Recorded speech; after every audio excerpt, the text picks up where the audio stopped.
This week on the Digital Coffee, do hashtags actually get you more reach on Instagram? Instagram boss has some interesting thoughts on this. Both Twitter and LinkedIn are giving us more stats, more analytics, and Facebook says no to WatchBait. All that and more after this.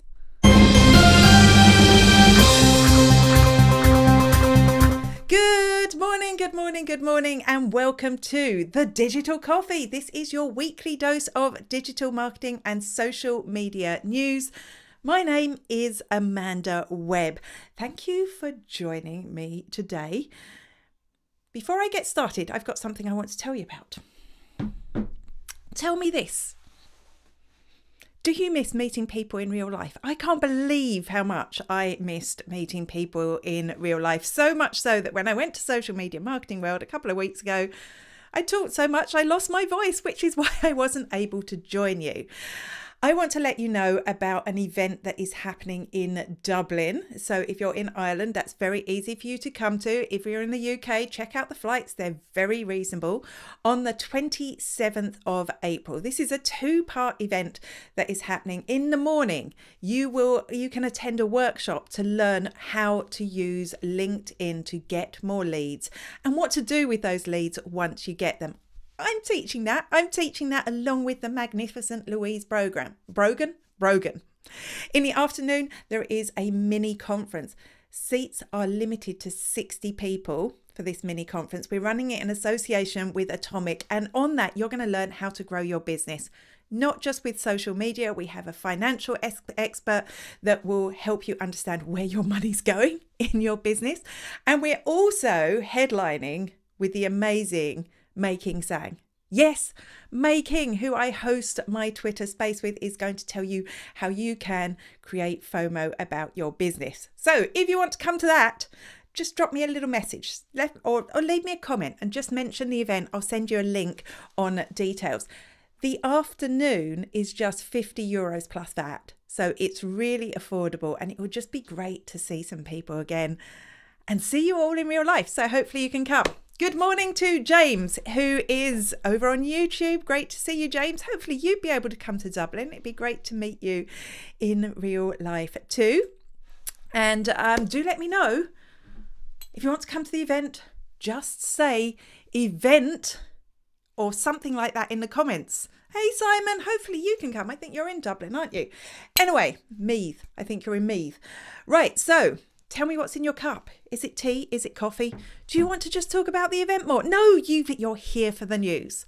Before I start, I just want to guarantee you, it's not that I'm against them or anything, but I want to guarantee you all today's news is 100% true. There is no April Fools in today's news.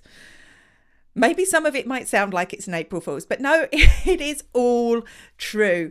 Just because I don't mind April Fools. I haven't had time to prepare anything. So just to make that clear. Okay, let's get started, shall we? Hello, this is Rob Charles, the voice of Mike on Forever FM on Peter Kay's Car Share. BAFTA award winning, I've got to say, but I've not seen the BAFTA yet. Anyway, you're watching The Digital Coffee with Amanda Webb. Enjoy. I'm on tea. Shh. Do hashtags get you more reach on Instagram? Well, I would imagine most of us think they do, right? Because hashtags have been the glue, the threads that bring Instagram together, that work for search, that categorize the content, that help people discover your content. So you'd think the answer to that was yes. In fact, even in your statistics, you can see how much reach, how many people you reached as a result of using hashtags. But weirdly, Adam Mosseri, I think that's how you say his name, says no, not really. No, they don't. This has lots of social media managers scratching their heads. They know, they're seeing in their statistics the reach that they're getting from hashtags. I've seen even if the difference, if I use a hashtag and I don't use a hashtag. So why is Adam Mosseri saying this? He must have the statistics. He must know the answers. Why? I don't have an answer. I don't have an answer, but this is the second time recently hashtags have come up in the news for something that Instagram has said about them. Saying that you should only use 3, for example, has been something that they were talking about. Social media managers tested this, found out it was rubbish, use more hashtags, you get more reach, and now they're talking about this. So why? Why? Could it be that they are phasing out hashtags? This has been my thought for quite some time. You'll know now that actually you will get keyword searches when you search on Instagram. It's not just down to hashtags. Is it because maybe the reach that you're getting from hashtags is irrelevant because we can't localize those tags? We can't say that we are talking about, for example, cats in Ireland. We have to just say cats in general, and then we're attracting a whole lot of reach from people that may not be relevant. I don't know the answer, but I think this is something we're going to have to continue to watch. What is Instagram's policy on hashtags? Are they going to be less effective at getting reach in the future? Why else would they announce or say that they don't really get you more reach? It's an interesting one, isn't it? Good morning there's Louise, who I was just talking about. Just in case you don't know Louise is amazing at LinkedIn. I did one of her courses a while ago and totally revamped my profile and started getting in relevant search results for the first time ever. And even though I didn't love LinkedIn at the time, that was good. Now I'm actually beginning to like LinkedIn. So you may be watching on LinkedIn, as Simon is. If you are, this is my new home. I love it. I love it way more than I do. So Louise is my co-host for the workshop at the event. And don't forget, if you just leave me a comment here and mention the event, I will zap you over a direct message with the information. Good morning to Ginny. Long time no see. You've had a winter horse museum, and I've been off air for 2 weeks because I lost my voice 1 week. And the next week I was away on holiday. And just because, Simon, I'm going to send you the link because you love making and everyone loves making. And she is going to be the headline speaker at our event. I'm Esther. And I'm Melanie. From the Monday Morning Marketing Podcast. And you're watching The Digital Coffee with Amanda Webb. We all know that word of mouth is one of the best ways to get new customers, right? When people start talking favorably about your business, attracts new people in, and they're the best customers. They are really, because they know exactly what to expect. But how can we use social media to get more word of mouth? Well, Instagram are on the case. They are. Because they're launching something that has only been available to a select group of creators, to everyone. Well, I say everyone in the United States. And this feature is product tagging. So what everyone in the United States can do now, if they're on Instagram, is they can purchase something, and when they wear it or they put it in a photograph, or when they're buying it or they're unboxing it, as long as that's on Instagram, they're going to be able to tag that product, and that tag will go back to the shop on Instagram, so people will be able to make a purchase from it. I mean, this is marvelous. This is really great. It's a really good way to get more customers for your business, not just from your big creators, but also from the smaller people, the people who are actually your customers, the people whose friends and families will see what they bought and want to buy it. The one downside that I thought of was, do I really want all my friends buying all the cool stuff I have? If you consider jumpers and necklaces cool. Or do I want to have it for myself? Wouldn't it be weird if we all turn up at the same thing, wearing the same stuff because I talked about it on Instagram? Not something businesses have to worry about, but it's something that I would think about before I tag it. Here's Louise over on LinkedIn, being the LinkedIn genius. She was on YouTube, and now she's on LinkedIn. So any thoughts on that? Is product tagging a good thing? Do you run a store? If you run a store, would you encourage your customers? How could you encourage your customers to tag your products? I think it's going to be really huge in the future. Hello, this is Nicole from Woodstars, and you are watching Digital Coffee with Amanda Webb. What would you do to get more views on your videos on Facebook? Well, there's classic things we think of, right? Write a great headline, have a great thumbnail. These things could encourage more video views. But be careful, because Facebook is cracking down on something that they're calling WatchBait. Yes, we've had clickbait in the past when we put sensational headlines to get people to click through to a website. We have had engagement bait when you ask people to like or comment or share on something and you will get demoted for both of those things. Now we have WatchBait. And what WatchBait is designed to do is to give people a better user experience when watching videos on Facebook. Apparently, people have been complaining. They've been complaining that sometimes they click on a video and it's not what they expected. So the sort of things, if you do these things, these are the things that are going to get your reach restricted on Facebook. And if you persist, if you do this a lot, your whole reach for your page is going to get restricted. So what are these things? Well, firstly, sensational headlines or teasing headlines. Examples here, I'm going to have to read off the screen, so excuse me. Absolutely mind-blowing details in this latest recipe from Kai. Mind-blowing food, oh, maybe or not. Shocking weather phenomenon could explode your plans. Now, these sort of things would lead through to a video that isn't mind-blowing and isn't shocking, but it's just there to get people, to trigger people to click it. Now, it doesn't matter if it's a headline or if it's on the thumbnail or if it's in your description. Facebook say, no, don't do that.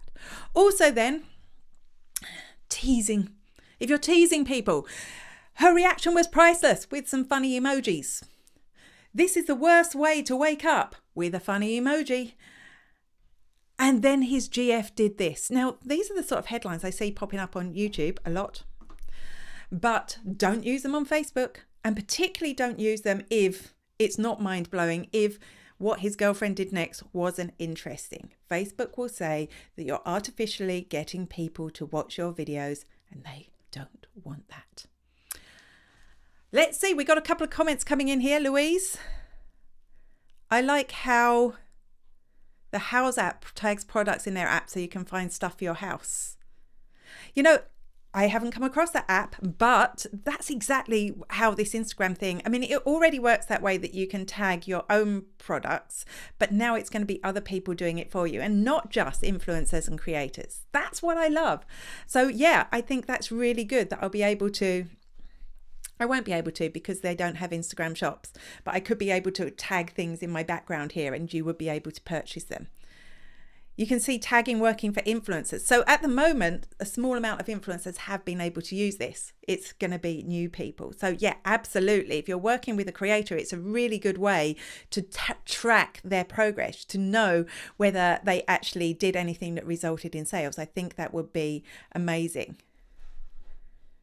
This sounds like a great app, Louise. I do feel that my bank account would empty if I have it. I'm just going to mention that. I'm just going to mention that. Hi, Sasha Lydia from Think Outside the Bot, and you're watching The Digital Coffee with Amanda Webb. Choosing your own algorithm is becoming a really big thing, isn't it? I didn't mention it in this week's news because it was on the regular news, but you know, last week, Instagram introduced the option to switch on a chronological feed. So you can choose between the two. We know a few weeks ago I mentioned it about Facebook. Facebook now give you the option to switch on a chronological feed or go back to your friend feed. Twitter are at it as well.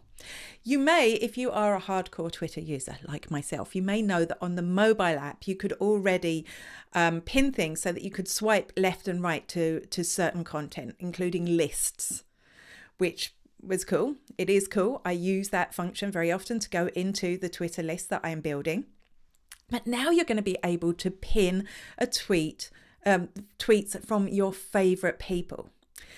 Which means, because I don't have it yet, I haven't been able to set it up. But I think it's going to be like adding people to a list or adding some sort of tweak to what the algorithm is already. And you now, instead of having to click loads of buttons to find that, you will be able to swipe left or right on your phone to access that as well.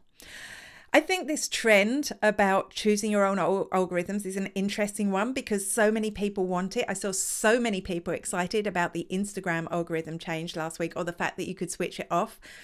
Again, I just wonder how useful will people find a feed that isn't ordered to promote the content that you should be most interested in. I'm going to be interested to see how people are enjoying the chronological feed on Instagram.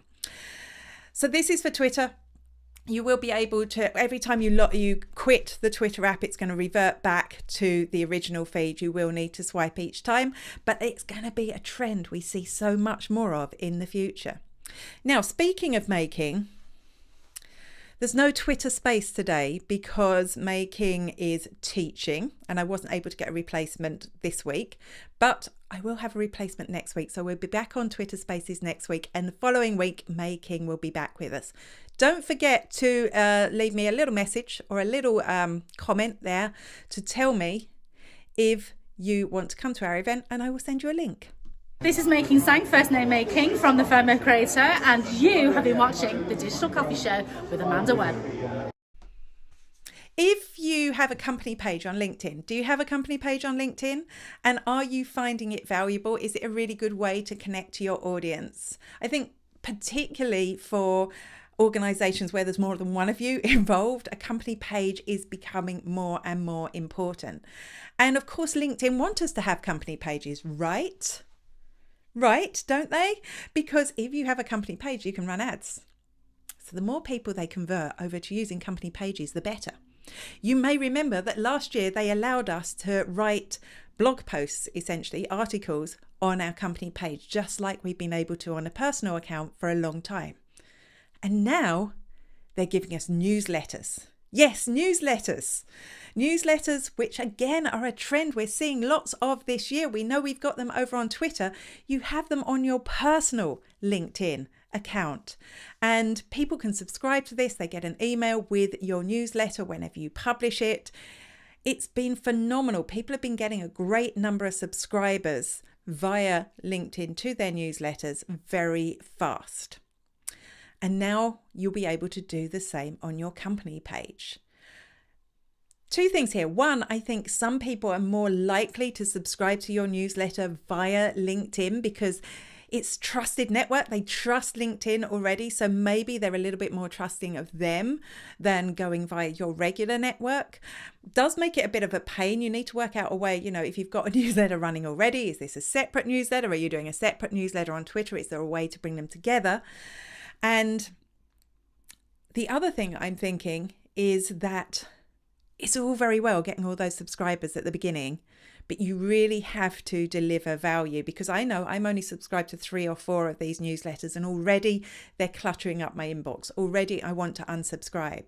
But there is one particular one that comes in every single week that is so valuable to me. I'm always going to open it and read it and find time to implement what I learn. So if you do go this route, if you do get all those subscribers, just make sure whatever you're giving those subscribers is the most valuable thing they're going to see in their inbox. I can see Louise is already excited about this. Louise is just sharing the event to our link with, you missed my big picture at the beginning, Louise, for our event in Dublin. That is the link, but don't forget, I will be buzzing over a couple of you that have been interested. I will be sending you over a link by direct message. Louise is a big advocate of company pages because, of course, she is the person that is running the LinkedIn workshop that I was raving about at the beginning of the show. So there you go. Let's see what's up next. Hi, I'm Danielle from Redbow, and you're watching The Digital Coffee with Amanda Webb. Talking of statistics, LinkedIn. Start again, Amanda. Talking about LinkedIn. LinkedIn are adding new statistics for creator accounts. Now, if you're on LinkedIn, you'll be aware that LinkedIn statistics on profiles are pretty pants. Pretty pants, not pretty pants. They are pants. They are terrible. There's very little you can see, but what you can see is actually really, really great information. There is valuable stuff there, but it's very small. Now, if you've switched to a creator account, so it's still a profile with some extra perks, like the fact that I can go live. I have a creator account for that reason alone. You will now get better statistics. It's not all encompassing and wonderful, but it's a really good start. Let's just see if I can grab it up on the screen there. So you're going to be able to see a lot more about the reach of your posts, your overall impressions, because at the moment, It's really hard to find that. You can see on a post by post basis, but you can't see like your overall impressions over time. You're going to be able to see that. You're going to see more about your engagement. It looks like you're not only going to be able to see more about your engagement, but it's going to break that down into your industries and the demographics. It's not demographics, it's the statistics about industries and job positions and things along those lines.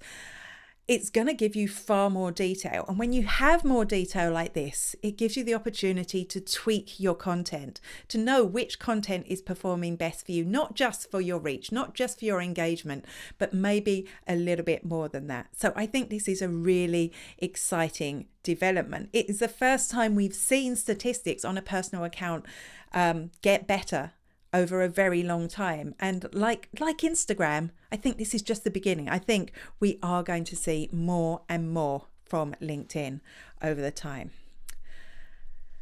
Dervla is saying that LinkedIn newsletters are brilliant. Also started a Substack, and that looks promising. I think Substack has suddenly had a big thing because you're the second person in 2 days that I've talked to that has started a Substack. So good point, Deirdre. Deirdre, it would be great if you could join us. I will send you a link to the event afterwards. Louise says, yes, also a very good idea for company page newsletters. Great. If you don't know what I'm talking about, the event, it's very exciting. Do stay to the end. I'll tell you more. Hey, I'm Christine Gritman, and you are watching The Digital Coffee with social media superstar Amanda Webb. Anyone else here using Twitter Spaces? I host a Twitter Space generally every Friday at 10:30 a.m. with my co-host Making Sang, where we actually cover the news of the week again. And it's lovely to do that with her as a co-host and talk to some of the other people who tune into the show and get their opinions and their ideas on the latest news. I really enjoyed doing it. Over time, it's gained traction. We've been off air for 3 weeks for various reasons, but I will be back on air next week. However, what you can see about how your Twitter space went has been very limited. So it looks like they're going to tell us a little bit more. They're going to give some creators, to start with, better statistics. Now, when I say better, I mean, they're really, really basic still. But again, I think this is a move towards getting better statistics on spaces over time. So what you're going to be able to see is how many people joined live, which is great because I'll often look and go, oh, there's nobody here. And then 5 minutes later, there's 30 people there. You're going to be able to see how many replays you got. Now, this is supposed to be in the statistics already, but I never seem to be able to see it. So it's going to make that a lot easier to access. You're going to be able to see how many co-hosts you had, how many speakers you had, and the duration. So like I say, this is really a basic level starting point for stats. But the way we have seen Twitter Spaces catch on and evolve over the last few months, I'm sure we're going to see a lot more statistics from them in the future. My voice is still not quite there. After talking on this for 20 minutes and not even at my normal full energy level, I can already feel it going. Maybe I need to stop talking. Anyway, don't forget we've got an event coming up in Dublin, Kickstart Dublin. The morning event is a workshop with myself and Louise where you are going to learn how to make LinkedIn really work for you. Not just what you do on LinkedIn, but what happens when the people you connect with leave LinkedIn and look at what you do. We're going to look at how you can convert those people into customers, because I know so much with social networks, we spend time doing stuff and not knowing if or how to convert that into customers. So that's the morning workshop. If you buy the morning workshop, you also get a ticket to Kickstart in the afternoon. Kickstart in the afternoon is a mini conference. We've priced it at great value to make sure that every small business owner can come and see us. It's a whole host of quick sessions where you're going to learn things like how to manage the money better in your business, which you think sounds boring, but actually is brilliant. If you know Carmel Siri, you will know how good she is. We've got Andrew and Pete coming over because we are running this in partnership with Atomic, which is their product. and we're doing a Q&A with them hosted by Lurg Media. We have a panel talking about working with creators, which we've talked a little bit about today as well. And we are headlining with Making Sang. Making is going to talk about creating FOMO for your business. And I know you all love Making. So don't forget, drop a comment and I will bat you over the link so that you can find out more about those events. Now my voice really is going. I won't be able to speak for the rest of the day now. That's it.